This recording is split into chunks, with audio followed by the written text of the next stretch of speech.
Hello, ladies and gentlemen. Welcome back to the channel. Happy Saturday, everybody. I hope your day and your weekend are going very well so far. Got a new day, which of course means a new NBA player prop video to share with you guys. But first, as always, people, please make sure to go ahead and hit the subscribe button, hit that like button, and drop a comment down below. Helps the channel grow, and it really does mean a ton to us. With a new day comes a new opportunity to go ahead and make some money. I have 6 NBA player props to go ahead and share with you guys for tonight's slate. But first, before we dive into today's picks, quick little recap of how we did last night.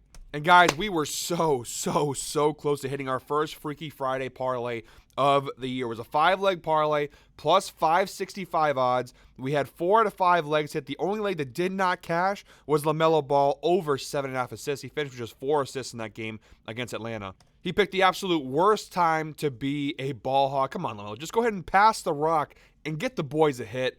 Overall, though, we were on the money for most of the plays, and all of them cashed pretty easily, I'll be honest. Pretty good hits across the board. Like I said, just the LaMelo prop was the only thing that kept us away from hitting that plus 565 parlay. I don't count the picks in the parlays towards the overall record because the overall record, those are our single bet record. So it's still 15-11 so far this year. We're now 0-2 on parlays this year, -1 unit. But again, a couple close misses on those parlays. So we'll go ahead and get them. Again, parlays, you're going to lose a lot of them, but all you need to do is win a couple to go ahead and be profitable. We were on the money for the most part, guys. Let's go ahead and see if we can't build off of that and do even better in today's slate. 6 picks coming at you. We are wasting no time, guys. We are jumping right into the outlier screen, guys. Our first of 6 player props in tonight's slate. We have the Clippers Nuggets 5 p.m. tip-off today. We got James Harden here under 38.5 points plus rebounds plus assists. Also, you guys can't tell, I'm wearing a little bit of a different attire than I usually wear here on the show. Got a little golf tournament today, so go ahead and comment, swing away. Wish me a little good luck here. We got a nice little golf tournament going on today for charity. Hoping we get the win. Haven't played in a little bit, so a little rusty, but we'll see how it goes. But all right, anyways, James Harden under 38.5 points plus rebounds plus assists here. Get us on FanDuel for -111. Also available on other sportsbooks for varying odds. And the data is pretty solid here. An 83% hit rate last year on this under for James Harden. 65 out of 78 games. An average of 30.47 points plus rebounds plus assists per game. The head-to-head data also very solid. All 4 meetings last season. Against Denver, he cashed the under, averaging 27.5 points plus rebounds plus assists per game. Now, being totally honest, this line might be a little elevated due to the fact that the Clippers don't have anybody right now. It's basically the James Harden show right now in LA. Kawhi's obviously out. Paul George is gone. They got a bunch of good, decent role players, but overall, this is the Harden show in LA right now. And so far this year, look at the first game of the season, he had himself a day. 29 points, 12 rebounds, and 8 assists in that overtime loss to the Suns. However, the Suns are not, I would say, the best defensive team. The Nuggets, however, are a really solid defensive team. Top 10 in all points, rebounds, and assists allowed last year versus point guards too. 2nd in points allowed, 13th rebounds allowed, 10th in assists allowed. And the fact that he's the only real piece they have, and that's not to disrespect their players. They do have some nice players, Norman Powell, Ivica Zubac. They got some guys there, but it just feels like James Harden is the primary guy. Denver defensively is going to go ahead and target him in this game. And although Harden is still a good player, he still has the skills. He's definitely on the older side. I think a defensive matchup like this could be tough for him. I'm going to go and take the under here. Again, the data looks good. Last year, he cashed it at a pretty high rate. Now, to be fair, last year, he's sharing the court with Paul George and Kawhi Leonard. But even without Kawhi Leonard last year, pretty good numbers. 80% hit rate without Kawhi last year. 12 out of 15 games, he cashed the under. An average of 32.07 points plus rebounds plus assists per game. In the head-to-head data, the one time he faced off with Denver without Kawhi, 20 points, 8 assists, and 6 rebounds. So we're going to rock with the under here. I think it's a pretty good play. I think Denver defensively should be able to go ahead and slow Harden down. All right, guys, next up, we're targeting the Heat-Hornets game. 7 p.m. tip-off tonight. We got Jaime Jaquez. I'm not good with name pronunciations. If you haven't watched my videos before, you'll go ahead and learn that pretty quickly. Jaime, we're going over 11.5 points plus assists. The data is just solid on this prop. All 4 times he faced off with the Charlotte Hornets last year, he cashed the over pretty convincingly, an average of 19.75 points plus assists per game. Overall in 2023, a 59% hit rate on this over 48 out of 81 games with an average of 14.7 points plus assists per game. Remember early last year, he had a really awesome start to the season and he really showed his stuff. And then later in the year, he kind of tailed off a little bit. But overall, I still like the spot here for Jaime. So far in 2024, 100% hit rate against the Orlando Magic in their season opener. He had 13 points and 3 assists. Overall, last year, the Hornets were bottom 10 in both points and assists allowed in total in the NBA, which is not that surprising. They're probably going to be in that same category again this year. Versus small forwards in particular, it was really bad. 26th in points allowed, 30th in assists allowed. Really good matchup here for Jaime. And next up, guys, sticking with the same game here, we're going Nick Richards under 18.5 points plus rebounds. Data looks pretty solid on this one as well, guys. He's cashed this in head-to-head matchup in 3 of 4 games with an average of 15 points plus rebounds per game. Only once last year did he manage to cash the over, which was their first meeting where he had 10 points and 12 rebounds in that loss for Charlotte. But again, each of his last 3 meetings with the Miami Heat cashed the under. It makes sense. Miami defensively versus centers is really fantastic. Last year, 3rd best defense in terms of points allowed to opposing centers. Bam Adebayo holds it down in the paint. 13th rebounds allowed, which is okay, about middle of the road. But their defensive points allowed is really fantastic. And overall, Nick Richards last year for Charlotte, a 51% hit rate on this under. 34 out of 67 games he cashed the under, averaging 17.78 points plus rebounds per game. We got 3 picks left in today's video, guys. But first, I want to talk to you real quick about a special offer from our friends over at FanDuel. That's right, guys. Guy Boston Sports and FanDuel Sportsbooks have partnered together to bring you guys this very special offer. As a new customer, use the link down below in the description, bet $5, and if the bet wins, you get $300 in bonus bets. Plus, they don't stop there. When you use the link down below, you'll also get 3 months of NBA League Pass on FanDuel. Guys, you absolutely cannot go wrong with this offer. If you're a new customer, all you got to do is use the link down below, bet $5. If your bet wins, you get $300 in bonus bets. Guys, we've been cashing our bets at over 50% hit rate this year. You can go ahead and throw $5 on one of these picks, and if it hits, you can win $300. That's free money to go ahead and bet on a bunch of other sports. Everything's on right now. World Series, you saw that Freddie Freeman Grand Slam walk-off last night?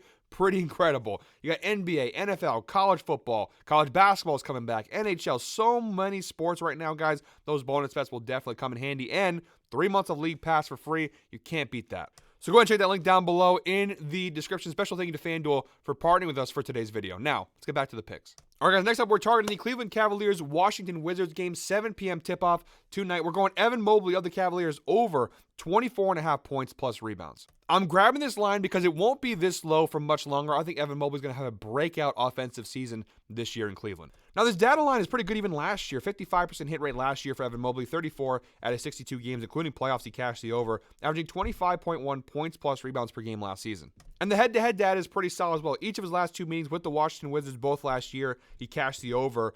You see this game, he had 22 points, 8 rebounds back on February 7th. And on February 25th, he had 21 points and 6 rebounds. An average of 28.5 points plus rebounds per game versus the Washington Wizards. And you look at the right side of the screen here. Defensively, Washington was a mess last year. The worst team in both points and rebounds allowed overall last season. Down low, it was even worse. Worst team in the NBA against centers, 30th in points allowed, 30th in rebounds allowed. And versus power forwards, they were slightly better, but still not great. 13th in points allowed, 10th in rebounds allowed. I think the Wizards are no match here for Evan Mobley and this Cavs front court here. And so far in 2024, 1-2, 50% hit rate here. He dominated the season opener versus Toronto, 25 points and 9 rebounds. The last night's game against Detroit, not as good, 16 points and 6 rebounds. Still solid, just barely missed the line. But I think Kenny Atkinson is going to unlock Evan Mobley offensively. We saw that season opener versus Toronto. They let Evan Mobley do some more things. It wasn't just traditional back-to-the-basket big man stuff. They actually gave him the ball and let him go to work, which I think is the key to unlocking his offensive potential here. It's a pretty solid matchup here. I think Evan Mobley, this line's probably going to start getting higher and higher as the season goes along. I think we got a pretty good chance for a hit here. Give me the over 24.5 points plus rebounds. All right, guys, next up, we're going to the Raptors-Timberwolves game. 8 p.m. tip-off tonight. We got Dante DiVincenzo of the Minnesota Timberwolves over 17.5 points plus rebounds plus assists. Now, the data last year in New York for DiVincenzo was unbelievable. 66% hit rate on this over, 62 out of 94 games, including playoffs. He cashed the over with an average of 22.22 points plus rebounds plus assists per game last season.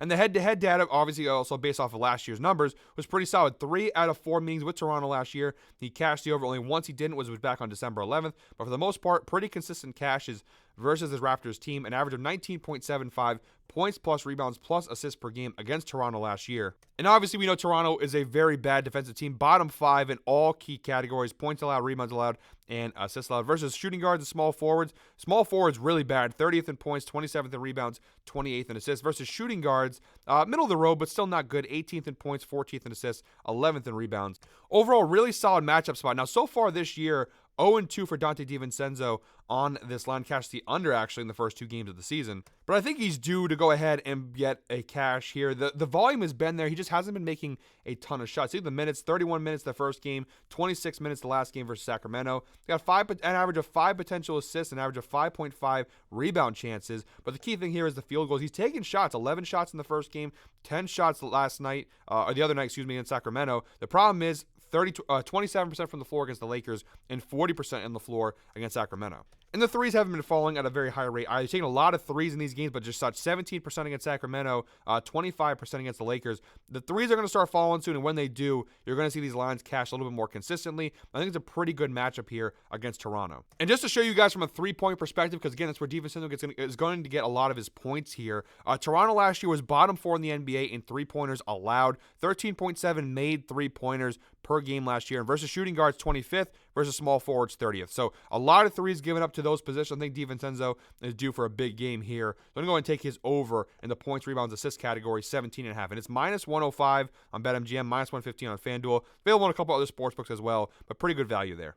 All right, guys, on our sixth and final prop in today's slate, we're targeting the Kings-Lakers game. 10:30 p.m. tip-off tonight. We're going DeMar DeRozan over 20.5 points. Now, so far this year, I'm 100% hit rate. In the one game they played the other night, he had 26 points in that 2-point loss against Minnesota. DeRozan looked really good, and it seems like a really good fit in this Kings offense. Last year, when he was with Chicago, pretty good numbers, 67% hit rate, 54 out of 81 games last year. He cashed the over, averaging 23.96 points per game last season. And the head-to-head data, both times he faced off with the Lakers last year, he cashed this over with an average of 29.5 points per game against Los Angeles last year. 27 points back on December 20th, and 32 points back on January 25th. So some pretty good games there against the Lakers. Overall, a lot of green in this category. Overall, the Lakers last year was 23rd in points allowed, 117.4 points per game last season. Against shooting guards last year, 22nd in points allowed, 27.9 points per game. Versus small forwards, 13th. He kind of flips between those two positions. Overall, it's a solid match, but I think he's a really good fit here. I think he's kind of what Sacramento needed offensively. That extra guy takes some of the extra pressure off of Sabonis, off of De'Aaron Fox, off of the rest of his team. There's just so many places to go ahead and defend here that DeRozan's going to get a lot of clean looks. He's a really good catch-and-shoot shooter, specifically from mid-range. I like this spot for DeRozan. I think he's going to score a lot of points this year for Sacramento. Over 20.5 points. Seems like a very good spot to me. So, guys, that does it for me today. Thank you very much, as always, for watching. Make sure one more time, guys, to go ahead and hit that subscribe button, hit that like button, and drop a comment down below. We really do appreciate it here. First week of NBA player props officially in the books. Had a solid week. Let's go ahead and finish the week off strong. If you guys don't know, I don't do videos on Sunday. Just my day off. No pizza place open. So I take a break from doing videos as well. Just watch some football and enjoy the day with family. So no video tomorrow. We will be back Monday, though, with another NBA player prop video. Until then, guys, I hope you're all winners. Enjoy your weekend. Enjoy Saturday NBA basketball and Sunday NBA basketball. We'll see you next week.